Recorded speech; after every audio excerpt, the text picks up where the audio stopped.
हाँ जी बच्चों, good morning.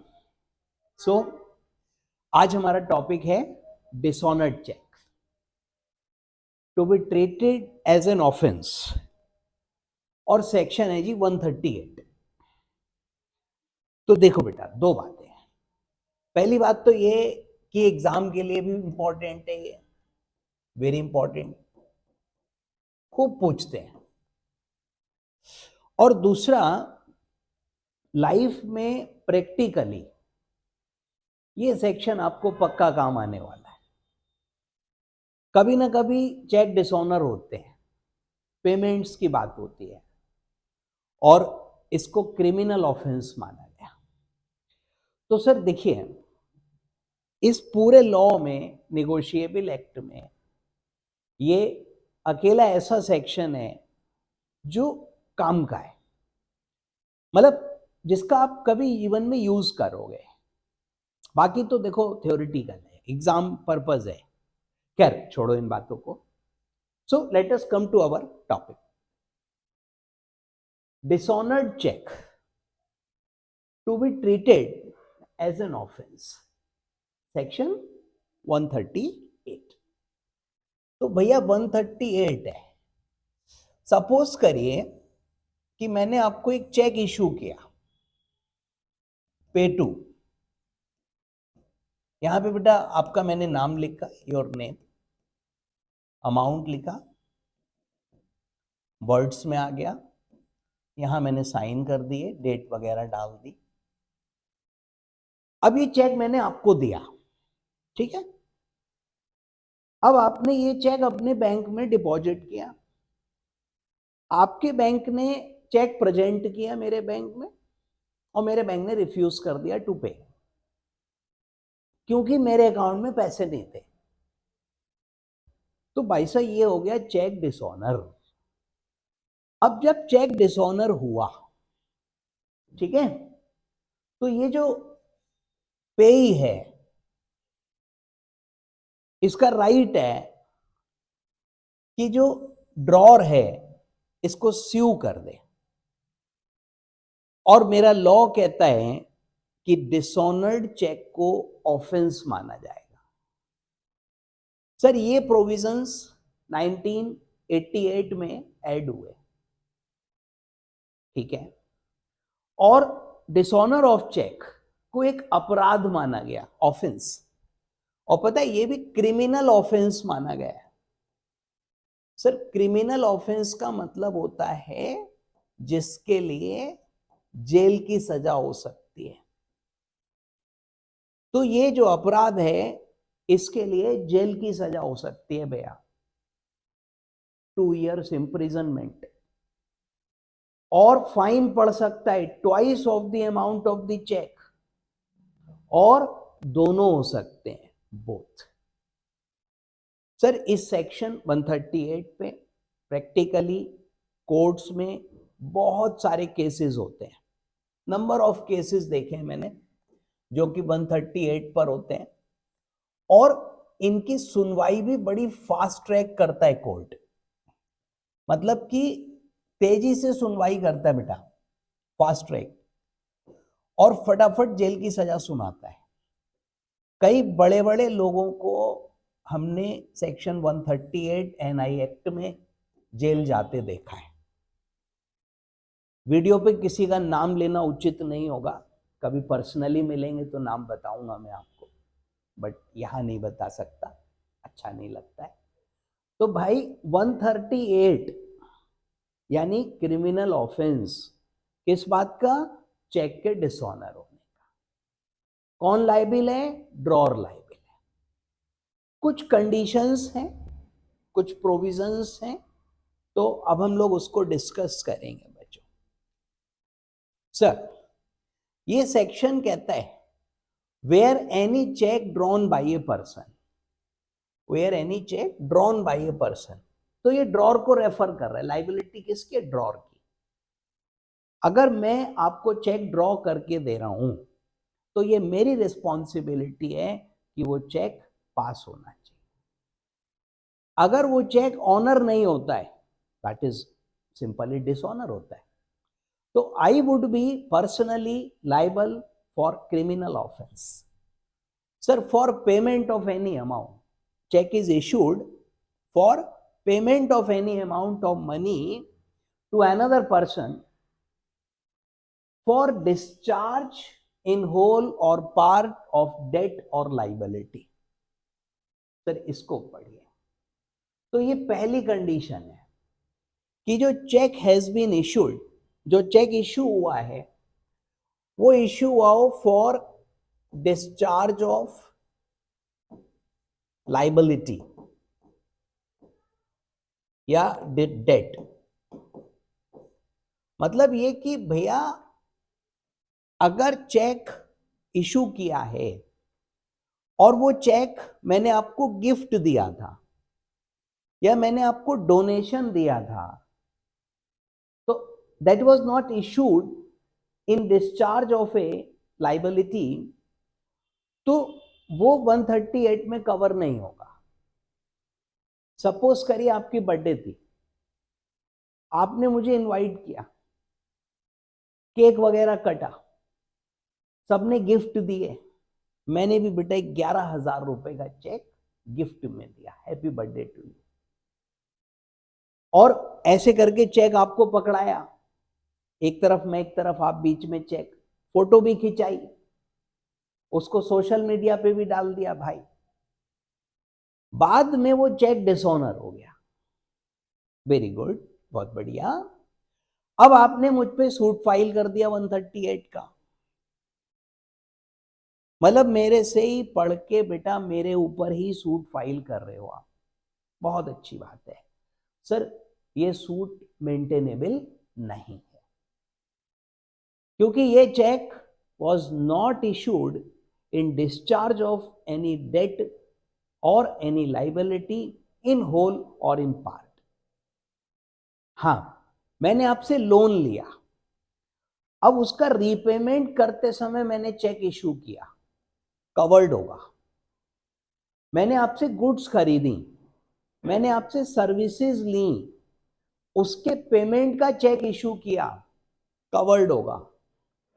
लेकिन मान लीजिए मैंने आपसे लोन लिया, आपने लोन चेक से दिया, रीपेमेंट नहीं हो रहा है, अभी आप लोन दे रहे हो, मेरे को 10 लाख का आपने चेक दिया एज लोन और वो चेक डिसऑनर हो गया, तो 138 नहीं लगेगा क्योंकि that was not in discharge of a liability.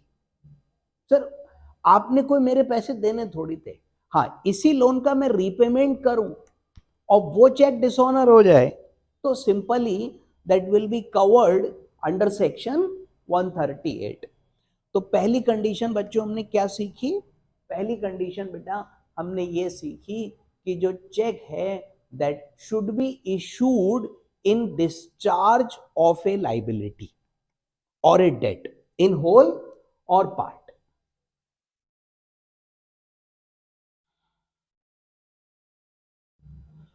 Sir, दूसरी बात, condition number 2, that cheque is return. Sir, that cheque is return by bank unpaid. तो बैंक उसको अनपेड वापस करे, यानी उसका पेमेंट ना हो, डिसऑनर हो गया ये. अनपेड रिटर्न मतलब dishonoured. Either because amount standing to the credit of account is insufficient to honor the check. यानी जो अमाउंट है मेरे अकाउंट में वो कम है. सर, सफिशिएंट बैलेंस नहीं है और amount of the cheque exceeds the amount arranged, या मान लीजिए ओडी वगैरह है, तो जितना मेरा बैंक के साथ अरेंजमेंट है चेक उससे एक्सेस है. सर, कहने का अर्थ ये है कि the cheque is dishonoured due to insufficient balance. Cheque dishonour हुआ, क्यों डिसऑनर हुआ? Sir, due to insufficient funds, मतलब अकाउंट में बैलेंस नहीं था या मैंने बैंक से अरेंजमेंट किया हुआ है तो अरेंजमेंट सफिशिएंट नहीं था। ठीक, तो बच्चों दो कंडीशन हो गई। पहली कंडीशन, जो चेक इशू हुआ है that has been issued in discharge of a liability और ए डेट। तो डेट के लिए या लाइबिलिटी के लिए, गिफ्ट में चेक दिया, डोनेशन में चेक दिया, या सिर्फ कोई मॉरल ऑब्लिगेशन है या इलीगल कंसिडरेशन है, तो वो चेक्स कवर्ड नहीं होंगे। दूसरी कंडीशन है कि that cheque is return unpaid, that cheque is return unpaid by the bank because amount of money standing to the credit is insufficient. जो बैलेंस है वो इनसफिशिएंट है और amount of cheque exceeds the amount arranged to be paid from the account. ठीक sir, फिर कहते हैं कि such person shall be deemed to have committed an offence. तो ये माना जाएगा कि उसने एक अपराध किया है और he will be punished with imprisonment, jail जाएगा, विच में एक्सटेंड टू 2 years। सर 2 साल की जेल हो सकती है, फाइन विच में extend to twice of the amount of the cheque, cheque की अमाउंट का डबल फाइन पड़ सकता है, और बोथ, दोनों भी हो सकते हैं। तो आप देखिए इस प्रकार से ये 138 है। सर एक बार हम इसको जल्दी से समराइज करेंगे तो कहता है कि where one person has drawn any cheque, ठीक, for payment of any debt और discharge of any liability in whole और in part, and that check is returned unpaid by the bank due to insufficient credit balance in his account or due to insufficient arrangement with the bank. Such person shall be deemed to have committed an offense and shall be liable for an imprisonment which may extend for a term up to 2 years or with a fine which may be twice of the amount of the check or both। तो ये simple provision है। Discharge of liability, insufficient balance की वजह से return, तो drawer का punishment prescribe करता है। बहुत बढ़िया। अब बच्चों कुछ कंडीशंस हैं। पहली कंडीशन है कि जो चेक है that should be presented with in validity period. मैंने आपको चेक इशू किया, आप लोगों को भी मालूम है कि चेक की वैलिडिटी 3 months होती है। तो सपोज 1 जनवरी को चेक इशू किया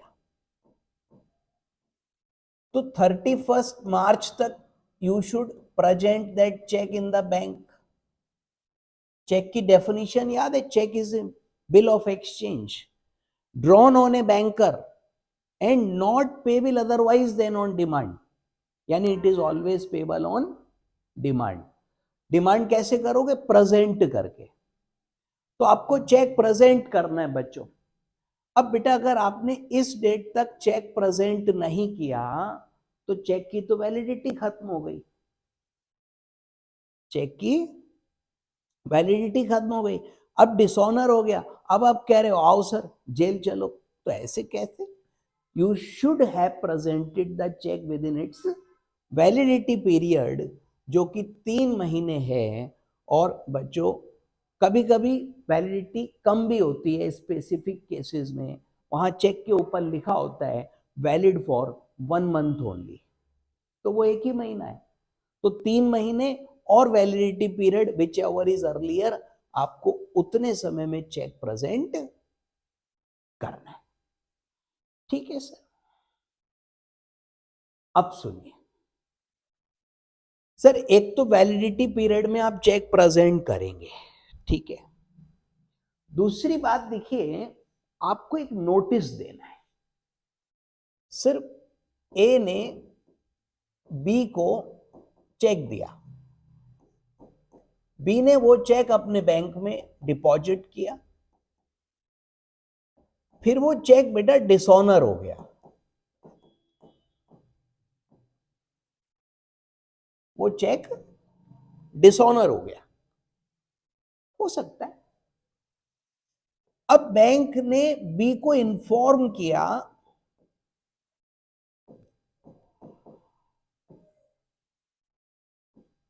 लेट अस से 1 जनवरी को, ठीक है। तो सर आप ये बताओ कि जैसे चेक डिसऑनर हुआ, ए ड्रॉर है, बी पेई है, बी ने अपने बैंक में चेक डिपॉजिट किया, उसके बैंक ने चेक प्रेजेंट किया और चेक हो गया डिसऑनर, हो सकता है। तो जैसे ही चेक डिसऑनर होगा, क्या ए ऑटोमेटिकली जेल पहुंच जाएगा? इधर चेक डिसऑनर हुआ, उधर ए को आके पुलिस पकड़ के ले गई, जेल में डाल दिया? नहीं नहीं नहीं भैया, ऐसे नहीं होता है। अभी प्रोसीजर है। क्या प्रोसीजर है सर? जब बैंक बी को इन्फॉर्म करेगा लेट अस से 1 जनवरी को, तो उसके 30 दिन के अंदर, यानी कि अप टू 31 जनवरी हम एक नोटिस इशू करेंगे to A. Sir within 30 days हमको नोटिस इशू करना है। 30 डेज कहां से? From the date of receipt of information from the bank regarding return of the cheque. तो चेक वापस हुआ है, ये जानकारी जब बी को मिली, लेट अस से 1 जनवरी को मिली, तो उसके 30 दिन के अंदर अंदर उसे ए को यानी ड्रॉर को एक नोटिस देना है टू द ड्रॉर, राइटिंग में नोटिस देंगे और उससे पैसे मांगेंगे। तो अब हमने 31 जनवरी तक नोटिस इशू करना है to A, demanding money within 15 days from date of notice। अब 15 दिन हम इंतजार करेंगे, अगर 15 दिन में पैसे दे देता है वेरी गुड, और अगर नहीं देता है तो अब सूट फाइल होगा।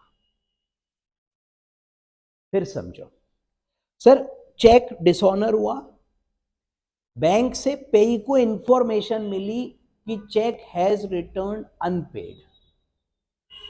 Now payee will issue a notice to drawer within 30 days from the date of receipt of information from the bank regarding dishonor of the check. And in this notice, he will demand payment within 15 days from the date of notice. तो dishonour के 30 दिन के अंदर तो notice देना है, notice से 15 दिन के अंदर पैसे मांगने हैं। अब अगर वो पेमेंट नहीं करता है विद इन 15 डेज, तो 138 का सूट फाइल होगा, फिर लीगल केस होगा, फिर मामला कोर्ट में जाएगा, उससे पहले कोर्ट में नहीं जाएगा। तो बच्चों, पेई यानी holder makes a demand for payment, उसको डिमांड करनी है बाय गिविंग ए नोटिस। तो बेटा उसको डिमांड करनी है एक नोटिस दे करके। तो नोटिस भी कैसे देगा? In writing to the drawer of the cheque within 30 days of receipt of information. जब बैंक से उसे पता लगा है कि ये चेक डिसऑनर हो गया है, उसके 30 दिन के अंदर पैसे मांगते हुए वह नोटिस इशू करेगा। उसके बाद drawer fails to make payment of money to the payee. अब वो ड्रॉर फेल हो गया, पेमेंट नहीं कर पाया with in 15 days of the receipt of notice. Notice के बाद 15 दिन और मिलेंगे। अब वो पैसे नहीं दे पाया, विद इन 15 डेज, तब जाकर सूट फाइल होगा। तो बच्चों ये कंडीशंस है कि चेक वैलिडिटी पीरियड में प्रेजेंट होगा, देयर आफ्टर 30 दिन के अंदर हम नोटिस इशू करेंगे, नोटिस के बाद 15 दिन इंतजार करेंगे कि हमारा ड्रॉर पेमेंट कर देता है, बात खत्म हो जाएगी, नहीं करेगा तो 16वें दिन मैं मुकदमा कर सकता हूं। चलिए अब देखिए एग्जाम में क्वेश्चंस आए हैं कुछ। पहला, mister Y issued a check for 10,000 to Mr. Z, which was dishonored by the bank because Y did not have enough funds and no authority to overdraw. Y ने 10,000 का चेक इशू किया जो कि dishonour हो गया, पैसे नहीं थे बच्चों, ओवरड्रॉ करने की फैसिलिटी नहीं थी। एग्जामिन मिस्टर वाई लाइबिल होगा, if yes what are the consequences. तो मैं 138 रेफर करूंगा, बताऊंगा कि भैया one person has issued cheque to another for payment of a debt, discharge of a debt, payment of a liability in whole or in part, and that check is dishonored due to insufficient funds or insufficient arrangement, such person, that is the drawer, will be liable for imprisonment, that is he will be deemed to have committed an offense, और 2 साल की जेल, double of the amount. तो ये पूरा 138 लिखूंगा, पूरा 138, और फिर बताऊंगा yes Y is liable. Second point बोले अगर cheque as a donation issue हुआ है देन व्हाट, तो बेटा आर आंसर विल चेंज। अब हम कहेंगे कि जो चेक है that must have been issued in discharge of a debt और पेमेंट ऑफ ए लायबिलिटी। बेटा मुझे आपके पैसे देने हैं और फिर मैंने आपको चेक इशू किया और वो चेक डिसऑनर हुआ, तो मैं लायबल हूं, लेकिन मुझे आपको पैसे देने ही नहीं है और मैंने आपको गिफ्ट में चेक दिया, डोनेशन में चेक दिया और वो चेक डिसऑनर हो गया, तो 138 नहीं लगेगा, इसकी कोई लायबिलिटी नहीं होगी। जाने दो, अगला पढ़ो। Sir where a person shall be deemed to have committed an offence for dishonour of cheque and what are the conditions, तो वही पूरा 138 लिखना है आपको, और कंडीशंस में ये बताना है बच्चों कि हमको चेक वैलिडिटी पीरियड में प्रेजेंट करना है विच इज 3 months और validity period which ever is earlier. दूसरा, जब भी चेक डिसऑनर होगा उसकी इंफॉर्मेशन मिलेगी, वहां से 30 days के अंदर हम उसको नोटिस देंगे demanding payment, and if the drawer fails to make payment within 15 days from the date of receipt or notice, then drawer shall be liable for 138। और आया, राम ने कार खरीदी, बहुत बढ़िया, रोहन से खरीदी 5 लाख की, 4 लाख तुरंत दे दिए, कह रहे 1 lakh within a year दे दूंगा। अरे तो देखो दोस्त है, 1 लाख की उधारी हुई है, जे गए पैसे गए, सर पेमेंट नहीं कर पाया। 5 जनवरी को Ram received an invitation for Rohan's wedding, ओहो दोस्त की शादी, राम कुड नॉट अटेंड, पर 51,000 का चेक भेजा एज गिफ्ट बाय पोस्ट। आगे वही होगा बच्चों जो आप समझ रहे हो, ये चेक उसने डिपॉजिट किया, it is return unpaid, insufficient balance, Rohan ने का 138 लगेगा, बताओ। चलो तो देखिए क्वेश्चन थोड़ा कंफ्यूजिंग है। राम ने 5 लाख की कार खरीदी, 4 लाख तुरंत दे दिए, 1 लाख का बाद में दूंगा। अगर इस 1 लाख का चेक इशू करेगा तो बच्चों that is in discharge of a liability, और वो डिसऑनर होगा तो 138 पक्का लगेगा। लेकिन ये 51,000 का चेक देखो, उसका पेमेंट तो है नहीं। सर मुझे आपके पैसे देने हैं, बिल्कुल देने, मान लेता हूं मैं, लेकिन उसके बाद आपकी बर्थडे थी, आपकी चलो शादी थी, और मैंने गिफ्ट में चेक दिया, तो बेटा ये वाला चेक उसमें थोड़ी अप्रोप्रिएट हो जाएगा जो पुराना है। सर भले इसको इससे 1 लाख रुपया वाला लेना है, परंतु ये चेक तो बच्चों गिफ्ट का है, ये डिसऑनर हुआ है, नॉट एन ऑफेंस। ये ऑफेंस बिल्कुल भी नहीं है। तो आप आंसर क्या करोगे कि सर एक तो वाला पॉइंट बताओगे अच्छे से कि जो चेक है that should have been issued in discharge of a liability और पेमेंट ऑफ ए डेट। फिर आप बताओगे this cheque has been issued as gift. ठीक है, Ram is liable to pay his 1 lakh, but he has not paid that money by check. He has given this check as gift on his friend Rohan's wedding. तो उसकी शादी पर ये check उसने उसको दिया है, इसका dishonour can not be treated as an offence, तो Ram would be held liable, और रोहन जस्टिफाइड ऑफेंस तो नहीं। सर राम लाइबल नहीं है, रोहन जस्टिफाइड नहीं है।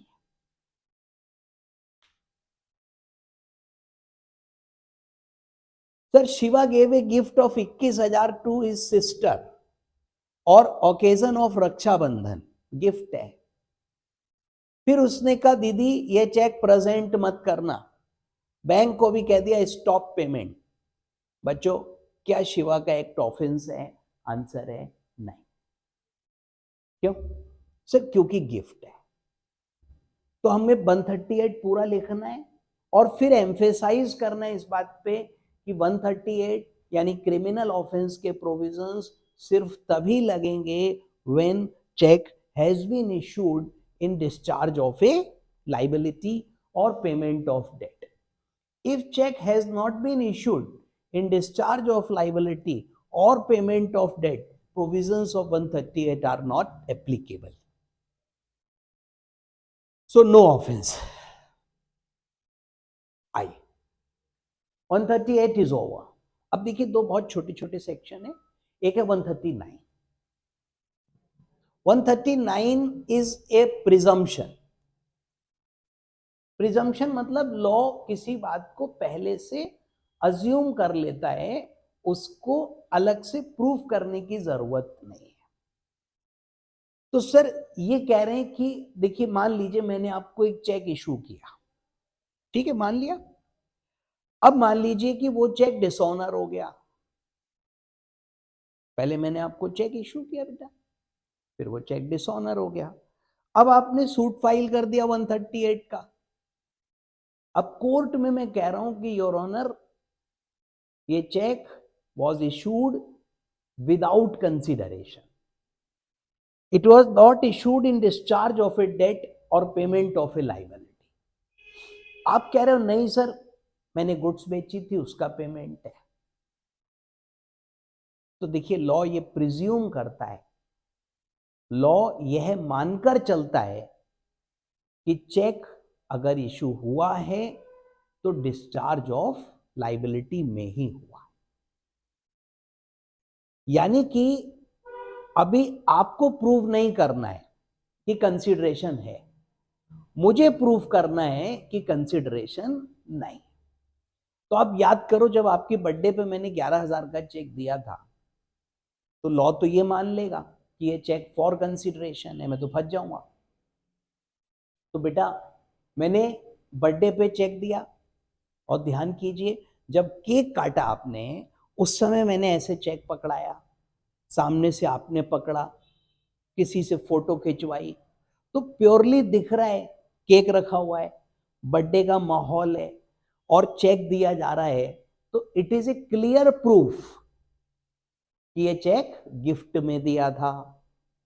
तो कोर्ट में ये फोटो मेरे काम आएगी और मैं ये साबित कर पाऊंगा कि ये चेक मैंने गिफ्ट दिया था, यानी विदाउट कंसिडरेशन था और 138 नहीं लगेगा। तो सर 139 ये प्रिज्यूम करता है कि cheque was issued for payment of a debt और डिस्चार्ज ऑफ ए लायबिलिटी। जो व्यक्ति ये कह रहा है कि नहीं डिस्चार्ज नहीं है लायबिलिटी का, वो साबित करे। जो ये कह रहा है कि डिस्चार्ज ऑफ लायबिलिटी है उसे प्रूफ करने की जरूरत नहीं है। So when check is dishonored, it will be presumed that holder received the check for discharge, whole in part, debt or liability, unless contrary is proved. यानी जो कंसिडरेशन को चैलेंज कर रहा है बच्चों, उसे प्रूव करना है, और जो ये कह रहा है कि कंसिडरेशन है, उसे प्रूफ नहीं करना है। क्लियर है बच्चों? 139। आइए sir 140, sorry, so what is this 140? Sir ये है कि defence to the drawer will not be allowed. क्या मतलब?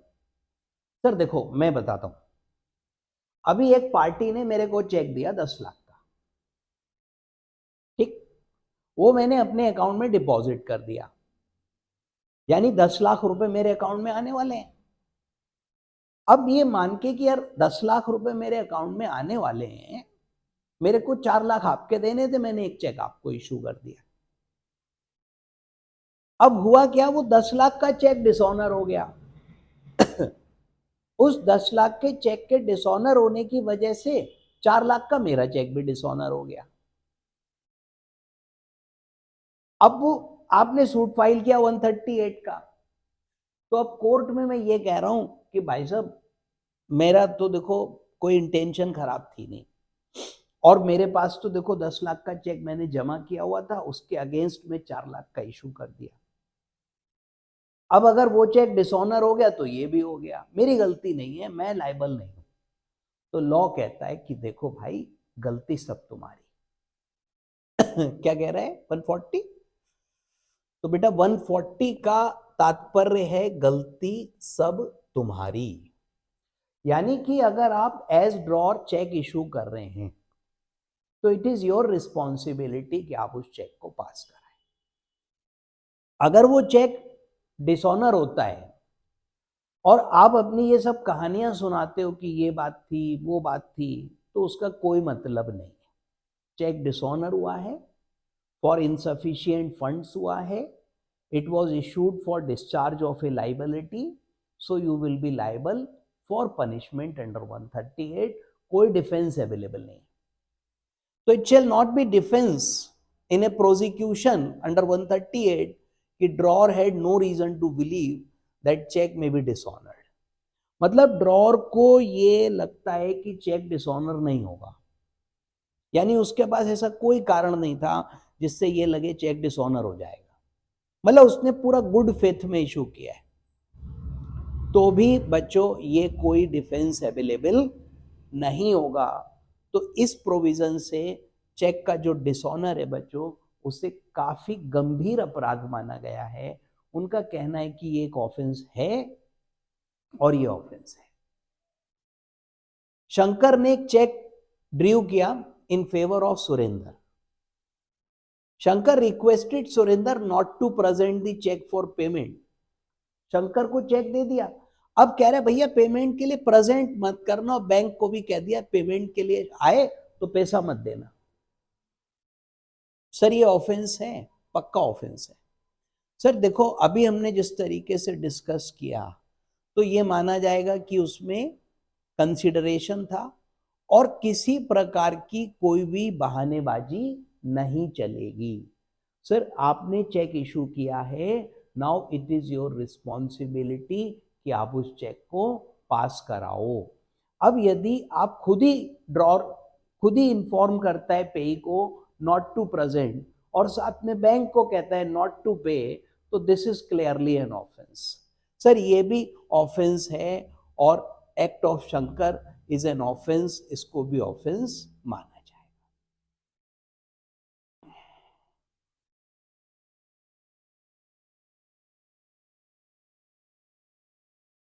आइए सर, तो ये था 138, 139, 140। अगला टॉपिक है बच्चों ड्रॉइज टाइम फॉर डेलिबरेशन, सेक्शन 63 है। सर ये बिल के केस में, सर ऐसे समझिए कि एक बिल लिखा, ए ने एक बिल लिखा, ए ड्रॉर है, बी के ऊपर लिखा, बी ड्रॉइंग है, और उसने कहा पे टू सी ₹50,000, बाकी डेट और वो सब चीजें आ जाएंगी बच्चों। सर किसने बिल लिखा? ए ने। किसके ऊपर लिखा? Sir B. बी कौन है? ड्रॉय। और सी कौन है बेटा? पे। सी को पेमेंट।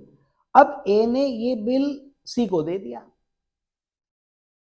डिलीवरी हो गई। यस।